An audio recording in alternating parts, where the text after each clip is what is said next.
مہمان کو رحمت کہتے ہیں، لیکن ہر گھر میں کچھ قانون ہوتے ہیں، تو دینی لحاظ سے مہمان کے بارے میں وضاحت فرمائیں۔ پہلی بات تو یہ ہے کہ مہمان وہ ہے جو اس علاقے کا رہنے والا نہ ہو جہاں سے وہ آیا ہے۔ اس جگہ رہنے کے لیے اس کے پاس آپ کے علاوہ کوئی وسائل نہ ہو، اور تیسرا یہ کہ وہ اپنے کام کے لیے نہ آیا ہو۔ آپ کے ہاں جو مہمان ہوتے ہیں وہ تعلقات کے حوالے سے مہمان ہوتے ہیں۔ یہ مہمان شریعت کے حساب سے نہیں آتے۔ مثلاً آپ نماز پڑھنے جا رہے ہیں اور اسے کہیں کہ نماز کے لیے چل، مگر مہمان کہتا ہے کہ میں تو ٹھہر کر نماز پڑھوں گا۔ یہ تو آپ کے تعلق کی بات ہے۔ آپ لوگوں کے ہاں جتنے مہمان آتے ہیں یہ تعلقات کی بنا پر آتے ہیں۔ ویسے اس بارے میں بہت کچھ کہا گیا ہے کہ کچھ انسان مزاجاً مہمان ہوتے ہیں اور کچھ انسان مزاجاً میزبان ہوتے ہیں، اور یہ بھی انسان کا ایک مزاج ہے کہ کچھ لوگ خود کو گھر میں ہی مہمان سمجھتے ہیں اور کچھ لوگ خود کو دنیا کے اندر مہمان سمجھتے ہیں کہ وہ آئے، ٹھہرے اور چلے گئے۔ دنیا دنیا کی رہی اور وہ واپس چلے گئے جہاں سے آئے تھے۔ ایسے لوگ کہتے ہیں کہ دنیا ایک مسافر خانہ ہے اور ہم مہمان ہیں۔ تو اب بات یہ بنی کہ مہمانوں کے گھر پر مہمان آ گئے اور پردیسی کے گھر دوسرے پردیسی آ گئے۔ اس طرح بات دور تک چلی جائے گی۔ آپ کی بات کا آسان جواب یہ ہے کہ جتنی دیر تک وہ شخص اپنے مہمان ہونے کے عمل سے آپ لوگوں کو گراں نہیں گزرتا، تب تک اسے مہمان نہ سمجھو۔ اور اگر آپ کی برداشت آپ کی کمر توڑ رہی ہے تو پھر آپ اس سے معذرت کر لو۔ اگر وہ چاہت والا ہے تو دعا کرو کہ اور کچھ دن ٹھہر جائے، یعنی اگر پسندیدہ ہے تو کچھ روز اور ٹھہرے، اور اگر ناپسند ہے تو پھر اس کا آپ تکلف نہ رکھو، کیونکہ آپ سے اس کا مزاج نہیں ملتا۔ پھر یہ نہ ہو کہ آپ اس کو ناپسند کرتے کرتے کچھ سخت بات کہہ بیٹھو کہ یہ اللہ نے کہا ہے تو میں نے تمہیں کھلا دیا ہے، ورنہ یہ بھی نہ کھلاتا۔ مدعا یہ ہے کہ آپ اپنے آپ کو بندش میں نہ رکھو، مہمانوں کے ساتھ بڑے حساب سے رابطہ رکھو۔ وہ آدمی آپ کے ہاں مہمان ہونا اچھا لگتا ہے جس کے ہاں جا کے آپ کو ٹھہرنا پسند کریں۔ اگر آپ کو اس کے ہاں جا کے ٹھہرنا پسند نہیں ہے تو جب وہ آپ کے ہاں ٹھہرے گا تو آپ کو ناپسند ہوگا۔ یہ قرب والے کی بات ہے۔ اگر وہ نامحرم ہے تو اس کو گھر میں احتیاط سے رکھا جائے، یا مہمان سرائے بنائی جائے، یا اس طرح الگ رکھا جائے کہ یہ مردانہ ہے اور یہ زنانہ ہے۔ اور اگر ایسا واقعہ نہیں ہے تو پھر اس کو کہیں اور سٹے کرا دیا جائے، تکلیف سے مہمان نہ رکھا جائے۔ مہمان جو آپ کی زندگی پر ایکسٹرا بوجھ بنے، یعنی کہ جو آپ کی نارمل لائف سے ہٹ کے ہو، تو وہ مہمان نہیں ہے۔ اگر آپ کے ہاں جو کچھ پکتا ہے اس کو بھی وہی کچھ کھلایا جائے اور آپ کے ہاں ایسے آئے جیسے آپ ہی کے ہاں رہتا ہے، تو پھر وہ مہمان صحیح ہے۔ اور اگر مہمان تکلف بن جائے، تکلیف بن جائے، تو آپ اسے ایک آدھ دفعہ کھانا کھلا کے معذرت کر لیں تو بہتر ہے۔ اور اگر کوئی مہمان آپ کا رشتہ دار اپنا ہے اور کچھ زیادہ عرصہ ٹھہر رہا ہے اور آپ کہہ رہے ہیں کہ آپ کا خرچ بڑھ رہا ہے، تو یہ کبھی نہ سوچنا۔ مثلاً رشتہ داروں میں بھانجا آ گیا یا کوئی بھتیجا آ گیا اور گھر میں آ کے مہمان ٹھہرا، اور آپ کہو کہ سمجھتا ہی نہیں کہ حالات کیسے ہیں، لیکن آپ یہ نہیں سمجھ رہے کہ اسے کیا مجبوری اور تکلیف ہے جس میں گاؤں کا یہ آدمی آیا ہے۔ اس وقت آپ اپنے مزاج میں گرانی نہ پیدا کرنا، کیونکہ یہ اسلام کے خلاف ہے۔ جس نے آپ کو کھانا دیا ہے اسی نے مہمان کو بھیجا ہے۔ وہ آپ کو کھانا پہلے دے چکا ہے اور مہمان بعد میں بھیجتا ہے۔ اس کا رزق لکھا ہوا، شکر کرو کہ وہ آپ کے دسترخوان پہ آیا ہے، ورنہ رزق اس کا لکھا ہوا اور کھاتے آپ رہتے۔ ایک درویش کے پاس ایک مہمان آیا، وہ کھانا لائے اور کہا بسم اللہ کیجئے۔ مہمان نے کہا میں تو بسم اللہ نہیں کہتا کیونکہ میں تو یہودی ہوں۔ درویش نے کہا کہ اگر تو یہودی ہے تو چل دوڑ یہاں سے۔ جب تہجد کا وقت ہوا تو آواز آئی کہ آج کے بعد تیری نماز بند ہے، تو ہمارے کسی کام کا آدمی نہیں۔ جو شخص ہمیں نہیں مانگتا، ہم اسے 60 سال سے رزق دیتے آ رہے ہیں، تمہارے پاس آیا اور تم نے میرا بہانہ بنا کے اسے گھر سے نکال دیا۔ تو اللہ نے یہ کہا کہ رب ہونے میں یعنی پالنے میں دین نہیں ہے، ربوبیت کے عالم میں دین نہیں ہے۔ اگر بکری بھوکی مر جائے تو آپ پر سخت حساب آ سکتا ہے۔ ایک دفعہ حضور پاک صلی اللہ علیہ وآلہ وسلم نے فرمایا کہ حکم آ گیا ہے کہ بھوکے کو کھانا کھلاؤ، تو صحابہ کرام رضی اللہ تعالیٰ عنہ نے عرض کی کہ اگر وہ ایمان والا نہ ہو تو؟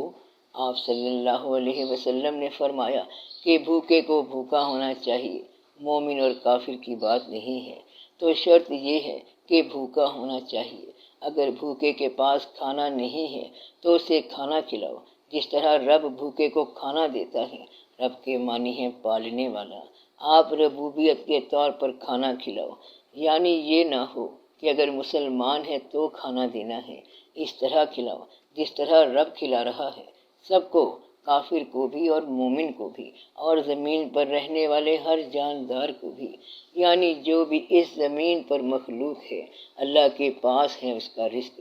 تو اللہ رب العالمین ہے، اللہ ذات ہے، اور رب اس کی ایک صفت ہے یعنی پالنے والا۔ وہ صرف مسلمانوں کا نہیں بلکہ ساری کائنات کا رب ہے۔ وہ سورج کو روشنی دیتا ہے اور دریا کو پانی اور روانی دیتا ہے، مچھلیوں کو پالنے والا ہے اور ہر چیز کو پالنے والا ہے۔ وہ ہندو مسلم سب کائنات کا رب ہے۔ اللہ تمہارا اللہ ہے، یعنی کہ اللہ آپ کا معبود ہے، اور رب جو ہے یہ سب کا ہے۔ جب آپ یہ مان لیں کہ آپ کو رزق رب نے دیا ہے، وہ جس کی آپ عبادت کرتے ہیں اس کا نام بھی رب ہے، اس رزق میں سے اگر اس کی کائنات کا کوئی بھی ضرورت مند ذی جان انسان آپ سے تقاضا کرے تو کھانے کا انکار نہ کرنا، جس طرح رب انکار نہیں کرتا۔ رب نے کبھی کسی سے انکار کے باوجود یہ نہیں کہا کہ تم مجھے مانتے نہیں ہو تو میں تجھے رزق نہیں دیتا۔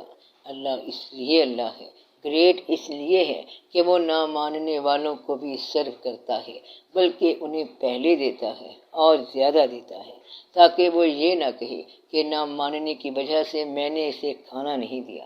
اس لیے مومن کو چاہیے کہ ربوبیت کے عمل میں کہیں اسلامیت نہ ڈال دے۔ اگر کسی شخص کو کھانے کی ضرورت ہو اور آپ کے پاس آئے تو وہاں بڑی فیاضی کے ساتھ اسے کھانا کھلاؤ، اور جو شخص صرف کھانے کی نیت سے آئے اس کو چیک کر لو۔ مثلاً آپ باہر کے کسی ملک رہتے ہیں اور ایک شخص آ کر کہتا ہے کہ مجھے ہوٹل میں ٹھہراؤ، جبکہ اس کی جیب میں پیسے بھی ہیں، تو اس کو اوائڈ کرو، کیونکہ یہ اس کا پیشہ ہے، اور پیشہ ور مہمان سے بچو، لیکن پیشہ ور میزبان ہو جاؤ، اپنا دسترخوان اوپن رکھو۔ اگر آپ یہ فیصلہ کر لیں کہ شام کا کھانا آپ نے اپنی ٹیبل پر کسی ایک اجنبی کے ساتھ کھانا ہے تو 40 دن کے اندر آپ کو فقیری مل جائے گی۔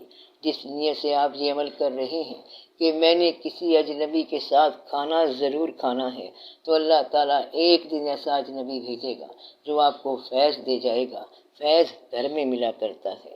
اللہ کسی فاصلے کا تو نام نہیں ہے، اللہ فاصلے سے آزاد ہے۔ اللہ نیت کا فاصلہ طے کراتا ہے۔ نیت گھر میں ہوتی ہے۔ نیت یہ ہے کہ آپ اگر اپنے اندر ہی اندر قبلہ رو ہو گئے تو قبلہ آپ کے روبرو ہو گیا۔ اس لیے جب آپ کی نیت اللہ ہو جائے تو آپ کوئی عمل کریں تو وہ اللہ کی رضا کے لیے ہوگا۔ کسی بزرگ کی نشانی یہ بتائی جاتی ہے، وہ سڑک پر بیٹھے مہمان کو تلاش کر رہے تھے، اس دن کوئی مہمان نہ آیا، وہ بھوکے ہی سو گئے۔ ایسے لوگ مہمان نہ آنے پر پریشان ہو جاتے ہیں، لہٰذا آپ مہمان کی عزت کریں اور پیشہ ور مہمان سے بچیں۔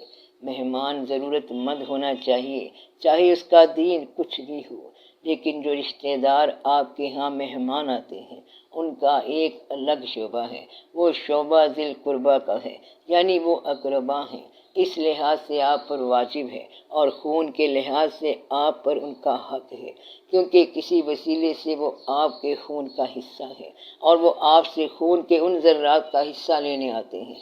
ان کو اکوموڈیٹ کیا کرو، بلکہ جاتے وقت ان کو کچھ ضرور دے دیا کرو۔ اگر آپ کے تعاون سے ان کو انکریجمنٹ مل جائے تو ان کے بے شمار مسائل کانفیڈنس کے ساتھ حل ہو جائیں گے، کیونکہ وہ گاؤں سے نیا شہر آیا ہوتا ہے، اور اگر آپ کا تعاون مل جائے تو اسے کانفیڈنس مل جاتا ہے۔ اور وہ شہر میں اپنے امکانات کو ایکسپلور کر سکتا ہے، اس کو یہ موقع ملنا چاہیے۔ یہ بات کہ رشتہ دار کون ہوتے ہیں، تو آپ کے اور آپ کی بیوی کے رشتہ دار۔ اس کی حد یہ ہے کہ آپ کے اور بیوی کے فرسٹ کزن ہونے چاہیے۔ ان کو مہمانوں کے خانے میں نہ رکھنا۔ اگر استاد آ جائے تو وہ گھر کا مالک ہے، اسے مہمان نہ سمجھنا، چاہے وہ پرائمری کا استاد ہو۔ اسے کہنا کہ جو آپ نے پہلا سبق پڑھایا تھا آج بھی اس سبق کا حصہ ہے۔ اس طرح اگر والد کا کوئی دوست مل جائے تو اسے والد کی طرح سمجھنا، والدہ کی کوئی کلاس فیلو مل جائے تو اسی طرح سمجھنا۔ اس لیے مہمانوں کے بارے میں بہت احتیاط کی ضرورت ہے۔ باقی اگر آپ کی آنکھ کھل جائے تو آپ اپنے پاس اپنے گھر میں ہی مہمان ہیں۔ مہمان وہ ہوتا ہے جس کا قیام عارضی ہو۔ تو میرا خیال ہے اگر دنیا کو مہمان سرائے کہا جائے تو آپ کی ملکیت کیا ہے؟ ایک آدمی نے گھر پر بڑا مضمون لکھا تھا۔ اس نے سوچا کہ چڑیا کے گھونسلے کو تباہ کر دیا جائے۔ پھر اسے خیال آیا کہ پتہ نہیں یہ گھر چڑیا کا ہو اور میں اس کے گھر میں رہتا ہوں، نہ کہ وہ میرے گھر میں رہتی ہے، تو پتہ نہیں اس کا بسیرا تو بعد میں رہے گا۔ اس لیے چڑیا کو شو کر کے اڑا نہ دیا کرو۔ یہ پتہ نہیں ہوتا ہے کہ وہ مالک ہے اور آپ اس کے مہمان ہو۔ اس لیے بڑے دھیان کے ساتھ ان باتوں کا خیال کرو کہ مہمان کون ہے۔ جو مالک نہ ہو وہ مہمان ہوتا ہے۔ اگر آپ اپنی ملکیت نہ جتاؤ تو آپ بھی مہمان ہو۔ ساری کی ساری ملکیت امانت ہے اور آپ مہمان ہو۔ یعنی جن لوگوں نے یہ کہا کہ اللہ ہمارا رب ہے اور پھر اس بات پر قائم ہو گئے، ان پر فرشتے نازل ہوتے ہیں۔ وہ کہتے ہیں کہ تم ڈرو نہیں، کھاؤ پیو، ہم تمہارے ساتھ ہیں۔ اللہ ان کا میزبان ہوتا ہے۔ ان کے لیے یہ دنیا بھی خوشی کی بات ہے اور آگے بھی جنت ہے۔ ان کو ڈرنا نہیں چاہیے کیونکہ کھلانے سے رزق کم نہیں ہوگا۔ ایسے لوگوں سے اللہ کہتا ہے کہ ہم تمہارے دوست ہیں، اس دنیا میں بھی اور آخرت میں بھی۔ اب جس نے ایک بار اللہ کو رب کہا تو اللہ کی طرف سے میزبانی ہوگی۔ اگر انسان کی آنکھ کھل جائے اور اسے اس بات کا پتہ چل جائے تو وہ دیوانہ وار مہمانوں کو ڈھونڈے گا۔ اگر گھر میں سکون نہ ہو یا رحمت کی کمی محسوس ہوئی اور دین میں تسکین نہ ہوئی تو فوراً مہمان کو تلاش کرے گا۔ تو مہمان رب کا ایک روپ ہے۔ اگر کسی نے ساری عمر مال جمع کیا اور گن گن کے رکھا، جمع مالہ و عددہ، اسے کہو کہ حج کیوں نہیں کیا تو کہے گا وقت نہیں ملا۔ ایسے شخص کے پاس رزق بے شمار ہے مگر اللہ نے اسے اپنے رستے میں قبول نہیں کیا۔ ساری عمر جمع کرتا رہا لیکن آخری وقت میں یہ جمع کس کام کی؟ اگر اللہ قبول نہ کرے تو آپ کے پاس پڑا ہوا پیسہ آپ میں بڑا غرور پیدا کرتا ہے اور اللہ کی راہ میں خرچ نہیں ہوتا۔ یہ پیسہ عذاب ہے۔ جو پیسہ اللہ کی راہ میں خرچ ہو وہ راحت جاں ہے۔ دعا کرو کہ اللہ کی راہ والا آپ سے کچھ لینے کے لیے آ جائے۔ اس مہمان کا شکر ادا کرو جس کی وجہ سے اللہ کی راہ میں کمپلسری خرچ کرنا پڑ گیا، ورنہ اس کا امکان نہیں تھا۔ اسی طرح سائل کنجوس کو سخی بنانے آ جاتا ہے۔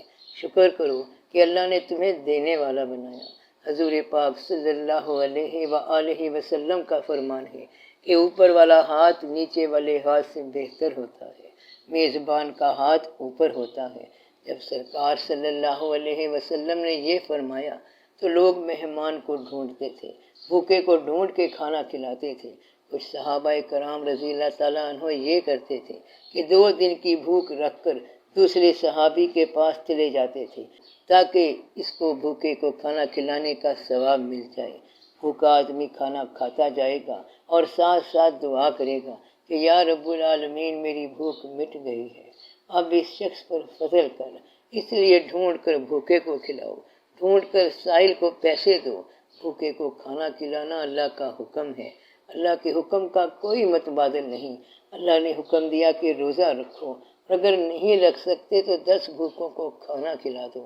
حالانکہ اللہ کے حکم کا الٹرنیٹ نہیں ہوتا، مگر یہاں الٹرنیٹ نکال دیا کہ بھوکے کو کھلاؤ، یتیم کو کھلاؤ اور فقیر کو کھلاؤ۔ پھر اللہ نے فرمایا کہ ہم غنی ہیں اور تم لوگ فقیر ہو۔ اپنے آپ کو فقیر سمجھو، غریب سمجھو، پھر آپ کو مہمان کی قدر ہوگی کہ وہ غریب بھی ہے اور غریب الدیار بھی ہے اور ضرورت مند بھی ہے۔ شکر کرو، اللہ نے آپ کا پیسہ قبول فرمایا۔ پرانے درویش مہمانوں کی بڑی آؤ بھگت کیا کرتے تھے۔ ایک روز اپنے درویش کے پاس ایک شخص آیا اور عرض کی کہ شاید میری عبادت کمزور ہو گئی ہے، کوئی مہمان نہیں آیا۔ جو مستند درویش ہیں ان کے بعد بھی آج تک لنگر پکتے جا رہے ہیں اور لوگ کھاتے جا رہے ہیں۔ فقیری ہے ہی لنگر، لنگر کا جاری ہونا فقیری کی ایک خاص قسم کی سند ہے۔ اگر آپ پاک پتن میں بابا فرید رحمۃ اللہ کے ہاں جاؤ تو پتہ چلے گا کہ انہوں نے اپنی زندگی میں 2-2.5 سیر اناج کھایا۔ انہوں نے پوچھا کہ اتنا کم کیوں کھایا؟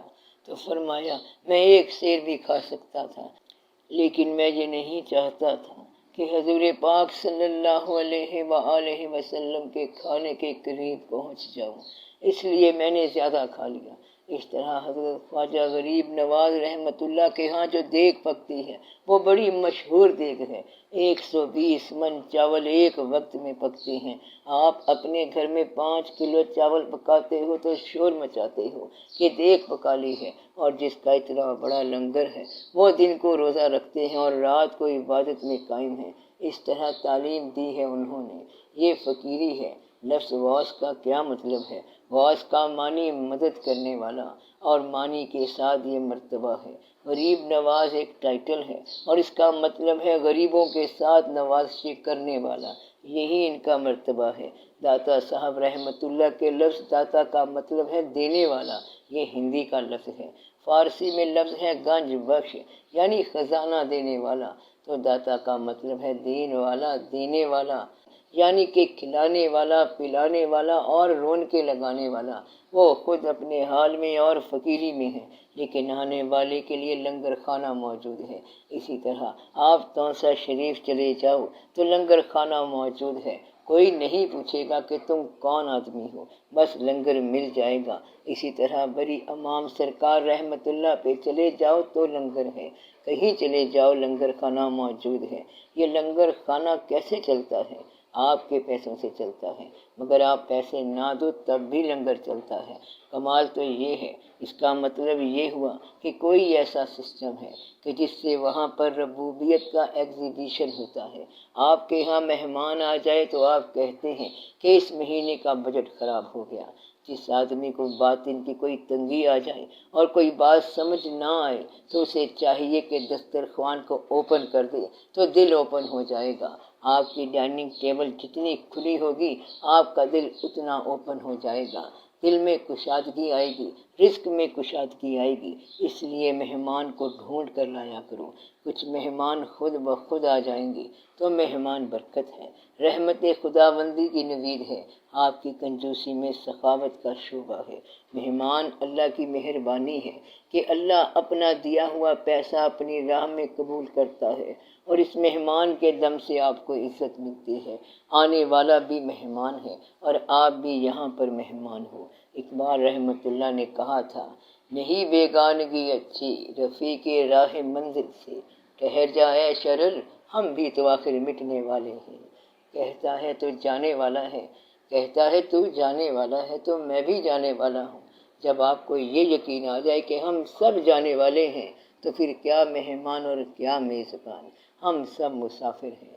مسافر ہیں دنیا میں بازار امکا کے تماشائی، ہم سارے کے سارے مسافر ہیں، اور یہ دنیا مسافر خانہ ہے۔ کیا آپ اپنے ساتھ کچھ مال لائے تھے؟ اور جو شخص اپنے ساتھ مال لایا تھا وہ اپنے ساتھ مال لے جا سکتا ہے، لیکن جو یہاں کا ہے وہ یہاں رکھ دے۔ لایا تو صرف برہنگی کا لباس تھا، اب اس لباس میں واپس یہاں کا یہیں رکھ جا اور اللہ کا حصہ اللہ کو دے دے۔ تو تیرے پاس تیرا اپنا حصہ کیا ہے؟ اگر کوئی کہے کہ میں نے اپنا ذہن لگایا ہے تو ذہن کس نے دیا؟ ہاتھ کی قوت کس نے دی؟ اللہ نے دی۔ تو آج جو تیرے پاس رزق ہے، اگر تو مانتا ہے کہ اللہ کی طرف سے رزق ہے تو مہمان کو بھی اللہ کی طرف سے مان، اور یہ احتیاط رکھتے ہوئے کہ ایسا نہ ہو کہ وہ کوئی چور ہی ہو، یہ احتیاط بھی ہونی چاہیے۔ تو مہمان کی بہت عزت کرو، حد الوسع اس کے ساتھ نرمی کرو اور اسے آز رضا نہ کرو۔ اللہ تعالیٰ کا فرمان ہے کہ اس کی انسلٹ نہ کرنا۔ انسلٹ کا مطلب یہ ہے کہ مہمان سے یہ نہ کہنا کہ یہ کرو اور یہ نہ کرو، اس کو ایٹ ہوم محسوس کرو۔ اس کا مطلب یہ ہے کہ اپنے آپ کو مہمان سمجھو، پھر بات ایزی ہو جائے گی۔ بس یہ سمجھو کہ آپ اس کا رزق کھا رہے ہو، اس لیے اسے ادب سے اور شوق سے کھلاؤ۔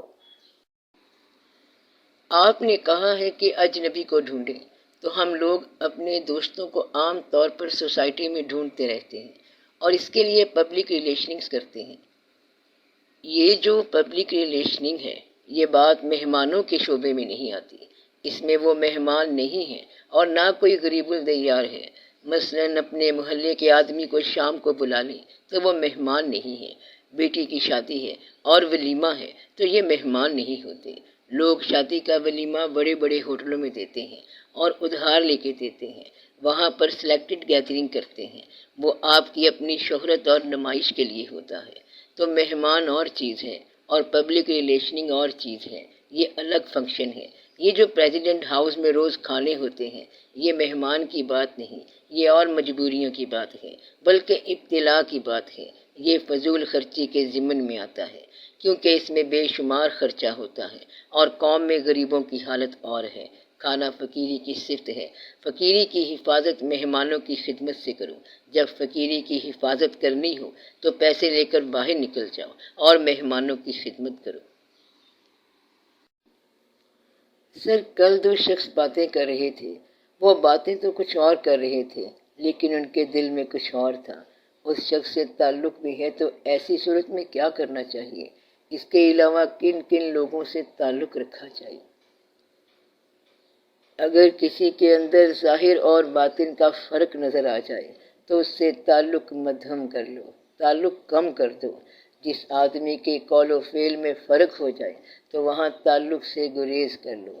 تمہاری نجات اسی میں ہے، کیونکہ تعلقات کا رنگ جو ہے بغیر عمل کے بھی اثر کرتا ہے۔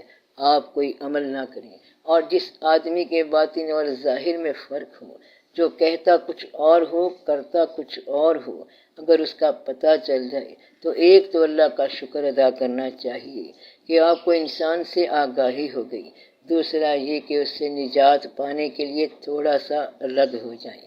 اگر وہ شخص آپ کا رشتہ دار ہو تو پھر سلام کہتے ہوئے اس کے ساتھ اتنا تعلق رکھو جتنا واجبی ہو۔ تعلق رشتے کا ہو تو نہ توڑنا، اور اگر تعلق اپنا بنایا ہوا ہو تو بے شک توڑ دینا۔ جو تعلق خدا نے بنایا ہے وہ نہ توڑنا۔ جو خدا نے تعلقات بنائے ہیں، مثلاً بہن بھائیوں کے تعلق خدا نے بنائے ہیں، تو آپ اس کو نہیں توڑ سکتے۔ جو بنے بنائے رشتے آ رہے ہیں ان کا احترام ہر حال میں واجب ہے۔ تم اس کو توڑنے کی صلاحیت نہیں رکھتے کیونکہ اللہ نے منع کر دیا ہے۔ آپ ماں باپ کو ترک نہیں کر سکتے۔ اس بیٹی کا رشتہ خدا نے بنا دیا ہے، ان سب کا احترام لازم ہے، کیونکہ یہ اللہ کا ارشاد ہے۔ اقربا ڈیفائن ہو چکے ہیں، بیوی کے اقربا ہیں اور خامند کے اقربا ہیں، ان کا اور حق ہے۔ آپ کو اس تعلق کی آخری دم تک حفاظت کرنی پڑے گی۔ میاں بیوی کو اپنے ریلیشن کا آخری دم تک خطرہ لاحق ہوگا۔ بعض اوقات بڑھاپے میں ایسا اختلاف ہو جاتا ہے کہ میاں بیوی کے تعلقات میں فساد آ جاتا ہے۔ ہیومن ریلیشن میں جس کو ایک بار اپنا کہہ چکو پھر اس سے بگاڑ پیدا نہ کرو، یہ ہے انسان کی عظمت۔ دوست کو دوست کہنے سے پہلے تحقیق کر لو، ایک بار پھر تحقیق کر لو، اور اگر دوست بن چکے ہو تو پھر اس کی حفاظت کرو۔ اگر دوست میں منافقت آ رہی ہے اور اس کے ظاہر اور باطن میں فرق ہے تو اس کا یہ فرق نکالو۔ اس کی یہ مصلحت بھی منافقت ہوتی ہے، اس لیے اس سے فائٹ کرو۔ اللہ تعالیٰ کا ارشاد ہے کہ وہ کہتے کیوں ہوں جو کرتے نہیں ہوں۔ ظاہر کا اور باطن کا فرق نہیں ہونا چاہیے۔ منافق کی تعریف اللہ نے یہ کی ہے کہ منافق وہ ہے کہ جب مسلمانوں کے پاس جائے تو کہتا ہے ہم تمہارے ساتھ ہیں، اور جب اپنے شیاطین کے پاس جاتے ہیں تو کہتے ہیں کہ ہم تو ان کے ساتھ مذاق کر رہے تھے، مسلمانوں سے تو بائی دا وے بات کی تھی، اصل میں تو ہم تمہارے ساتھ ہیں۔ منافق کی بات پر بھروسہ نہیں کرنا چاہیے۔ منافق حج کرائے تو سمجھو جھوٹ ہے، اور اللہ تعالیٰ نے کہا کہ یا رسول اللہ صلی اللہ علیہ وآلہ وسلم، اگر منافق آپ کے پاس آئیں اور آ کر یہ کہیں کہ ہم گواہی دیتے ہیں کہ آپ سچے رسول ہیں، تو میں تو جانتا ہوں کہ آپ سچے ہیں، اور آپ بھی جانتے ہیں کہ آپ سچے ہیں، لیکن جو یہ منافق کہہ رہا ہے کہ آپ سچے ہیں، یہ جھوٹ کہہ رہا ہے۔ گویا کہ منافق سچ بولے تب بھی جھوٹ ہے، دھوکہ ہے۔ منافق کے سچ پر کبھی اعتبار نہیں کرنا چاہیے، اس لیے منافق سے تعلق نہیں رکھنا چاہیے۔ آج کل جس طرح کی زندگی جا رہی ہے، اس میں کیا عمل کیا جائے اور ایمان کو کیسے بچایا جائے؟ اس دنیا کے اندر آپ کے پیدا ہوتے ہی خود بخود عمل شروع ہو جاتا ہے، چاہے انسان کا کوئی بھی عقیدہ نہ ہو۔ آپ خود بخود سکول چلے جاتے ہیں۔ سکول کئی طرح کے ہوتے ہیں۔ عربی میڈیم والے درس نظامی کے بعد مسجد کے امام بن جاتے ہیں۔ ایسے بھی لوگ ہیں جو اسلام کو پسند کرتے ہیں لیکن مسجد کے امام کو پسند نہیں کرتے۔ وہ اپنے بچے دارالعلوم میں نہیں بھیجتے بلکہ انگریزی اسکول میں داخل کراتے ہیں۔ کچھ بچے اردو میڈیم اسکولوں میں پڑھنے جاتے ہیں، پھر داخلے کے لیے دوڑ دھوپ اور کوشش کرنی پڑتی ہے۔ اس میں ایمان کی کیا ضرورت پڑی؟ صحت میں کوئی نقص ہو جائے تو اپنے علاقے کے کلینک جانا پڑتا ہے۔ اس میں ایمان کی کیا ضرورت ہے؟ ڈاکٹر کی فیس، اسکول کی فیس، بلکہ ٹیوشن کی فیس کے پیسے دینے پڑتے ہیں۔ پھر آپ کو کمانے کی ضرورت پڑ گئی، جائز ناجائز، سماج کے مطابق مکان بنانا، شادیوں کے معاملات، اچھے رشتے کی تلاش، اچھی سواری خریدنا، یہ سب واقعات ایمان کے بغیر ہو رہے ہیں۔ گویا کہ سماج ایسی مشین ہے کہ سب کام خود بخود سیٹل ہوتے جائیں گے اور آپ خود بخود عمل پہ مجبور ہو جائیں گے۔ صبح سے شام تک، یعنی زندگی کی ابتدا سے لے کر انجام تک عمل جاری ہے۔ اس میں اسلام کی ضرورت ہی کوئی نہیں۔ دفتر جانا ہو، مشین چلانی ہو تو بجلی کی ضرورت ہوگی، اس میں دین کی کیا ضرورت ہے؟ سورج سے کسی نے پوچھا تھا کہ تمہارا مذہب کیا ہے؟ تو اس نے کہا میرا مذہب تو صرف روشنی ہے۔ سورج کا مذہب صرف روشنی ہے۔ سورج مسلمان نہیں ہے، آپ مسلمان ہیں۔ مسلمان ہوتا ہے کسی کو ماننے والا اور اللہ کی عبادت کرنے والا۔ عبادت کرنے والا مومن ہوتا ہے۔ اللہ ساری کائنات کا پالنے والا ہے اور اس نے ہمیں اسلام کا راستہ دکھایا ہے، اور ان حالات میں ایمان کو محفوظ رکھنا کمال ہے۔ لوگ یہ کرتے ہیں کہ یورپ جاتے ہیں تو کہتے ہیں ساتھ میں عمرے کا ویزا بھی لگوا لو، یہ اضافی عمرہ ہوتا ہے، اصل نہیں، کیونکہ یہ روٹ میں آ گیا ہے۔ یہ ہیں آپ کے ایمان کے اور دین کے واقعات۔ ورنہ اگر اصل ایمان ہو تو آپ کبھی وہ کام نہ کریں جو ایمان کے علاوہ ہو۔ یہ بڑی مشکل اور کٹھن زندگی ہے۔ حالات زمانہ اور طرح کے ہیں، اس میں ایمان کی جوت کو محفوظ رکھنا بڑا مشکل ہے۔ دعا کرو کہ ان حالات میں آپ کا ایمان محفوظ رہ جائے۔ ایمان پر دو چیزیں حملہ کرتی ہیں۔ پہلی چیز ہے تسکین وجود یا لذت وجود۔